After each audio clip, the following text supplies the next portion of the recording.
Hi there, Andre here from Peak Motorcycles. I'm here in the sunshine in South Yorkshire, and I'm here in Hoyland near Barnsley, not far from Sheffield, at Two Wheel Nation.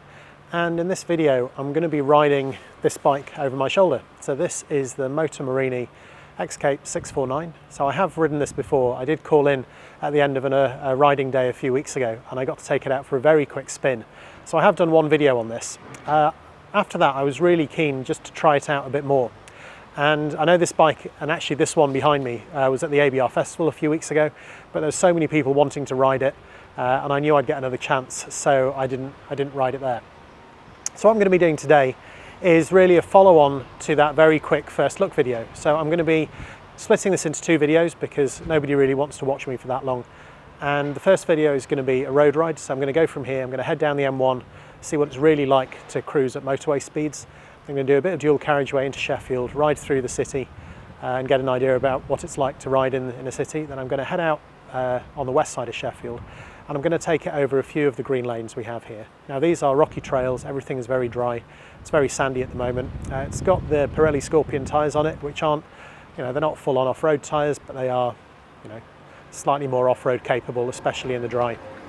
So yeah, this should be an interesting day out, and the two videos will come out at roughly the same time, maybe a day apart. So this is the bike that I'm going to be riding. It is exactly the same as the one I've seen before in the other video, so I'm not going to do another close-up and another walk round, maybe as part of halfway round if I stop for a bit of a chat. But yeah, it's a 649cc, I think it's a Kawasaki derived engine. It does weigh 230 something kilos, which many people have commented is just far too heavy. But it is nicely spec'd. It's got Brembo brakes, it's got Pirelli tyres, and when I rode it last time it was actually rather fun. So yeah, give you a very quick close-up just so you can see what's in here. I'll show you the dash while I'm riding. Here we go. So this is just to give you a quick look at how the dash looks when you start it up. You get this nice colour screen, you get the Moto Morini logo, and I think you get a picture of the outline of the bike. This seems to be quite a common thing. Maybe they all come from the same place. And then you get this very clear TFT screen. This has not a huge amount of fuel left in it, so I think the first thing I'm going to do is go and fill it up a bit, and then I'm going to head to a motorway.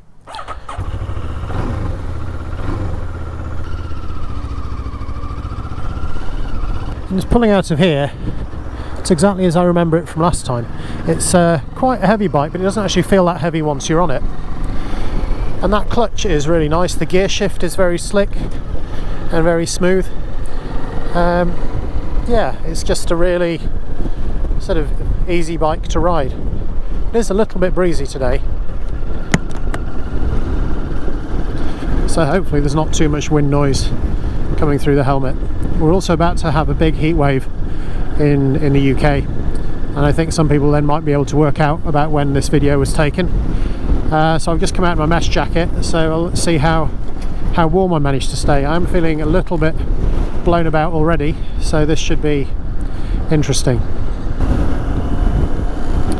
So now we're just coming onto the M1, which is the motorway which goes at the middle of England.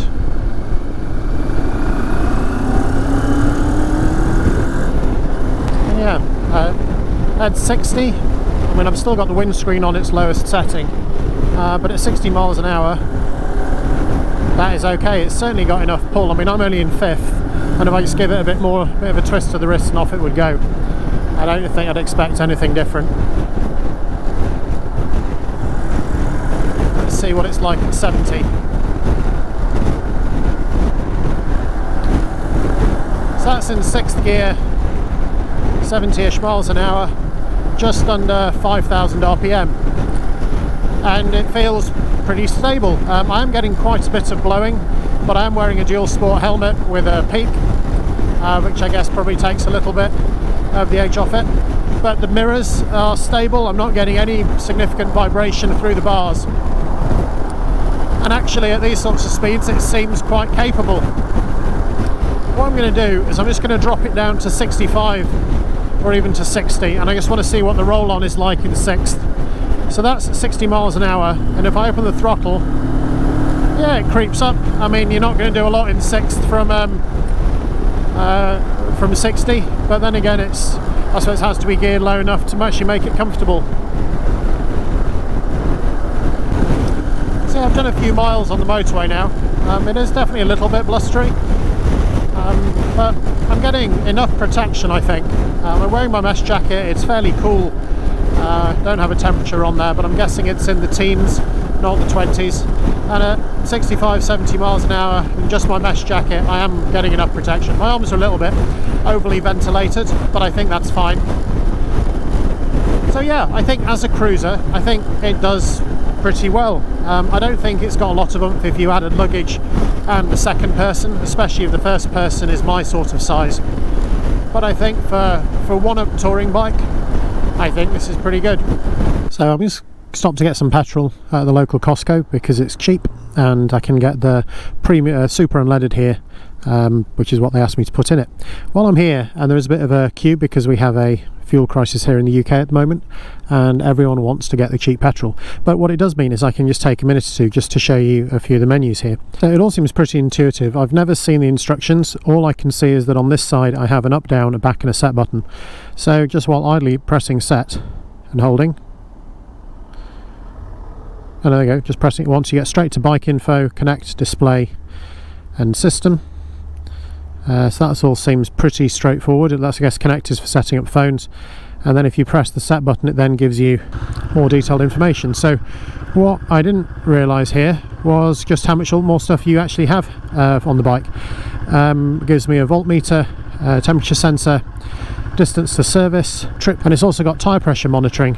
That's in kilopascals, which doesn't mean a great deal to me, but I'm sure I can change that value just from going into the menu. But yeah, that is all pretty straightforward to do. I haven't matched my phone with it, but I understand that you can do that and then you can control your music and phone.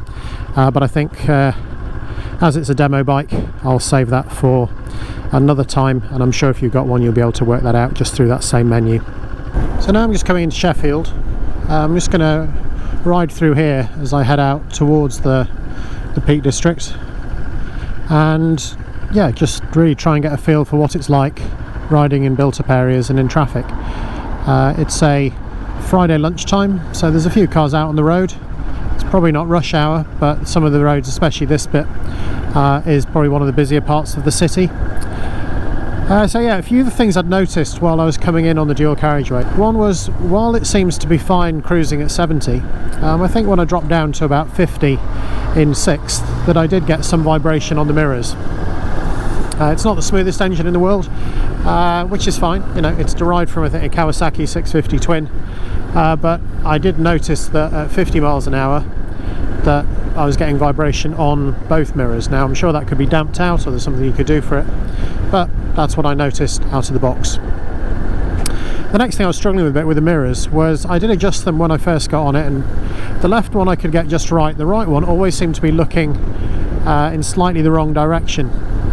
And it was only when I was riding along I finally twigged why that was, and I should have known because my Honda CRF 300 is exactly the same.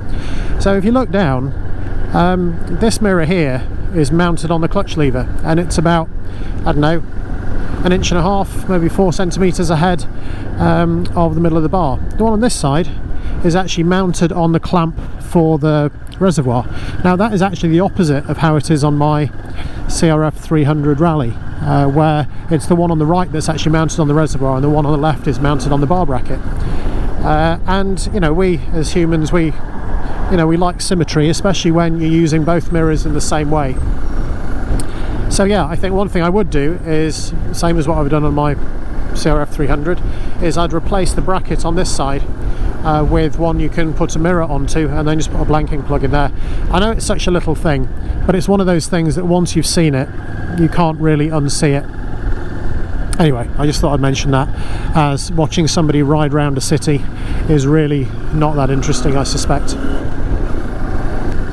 One other thing that I'd noticed on the bike, and I'd be interested to know if any owners of bikes like this have already found it, is that there seems to be a bit of cable rubbing. I don't know if you can see it on the GoPro, but kind of just in here, just there, one of the lines from the right side, I'm not sure whether it's a power cable, I don't think it's a brake cable, so it must be one of the control cables, is actually rubbing against the bottom of the dash. And on the left side, the clutch cable is actually rubbing under there. And I know it's not a big thing, and it's just against some plastic, and it's not like a finish, but this bike's done, I think, a couple of thousand miles, and already I can see where that's been rubbing. What I'm not sure of is whether it's actually rubbing on the sheathing of the cables, but I suspect that's probably something I'd put a bit of tape on or something, just to, I guess, stop it damaging it.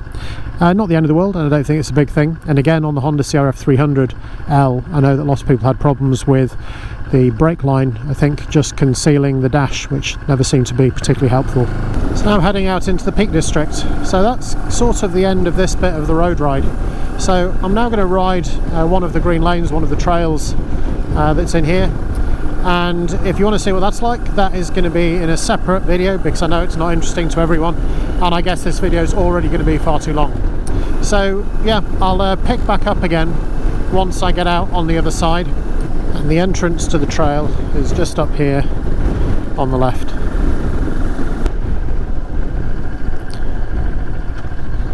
Here we go.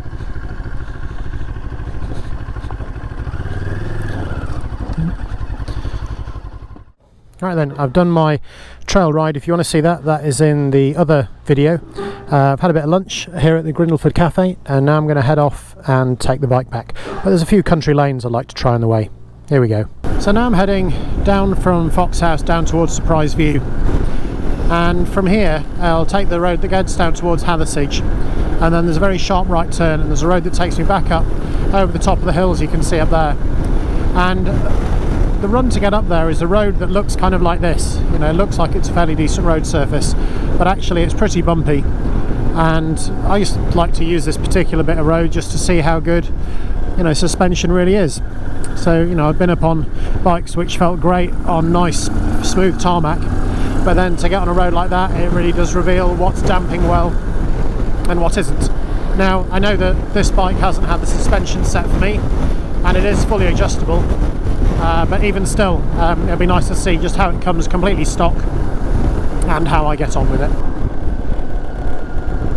If you're wondering why it's called Surprise View, it's because you come between these two rocks and you have the whole of the Hope Valley down there below you. And the Edale Valley, where I live, is kind of pretty much right in the middle of that shot. So this is the road that I mentioned, and I don't know if you can see it on the camera, but it looks pretty flat. But actually, once you get going, I don't know if you can see the GoPro here, just how much that's wobbling around. Yeah, it's pretty uneven underneath, and this comes through the tarmac and will unsettle bikes that don't have appropriate damping.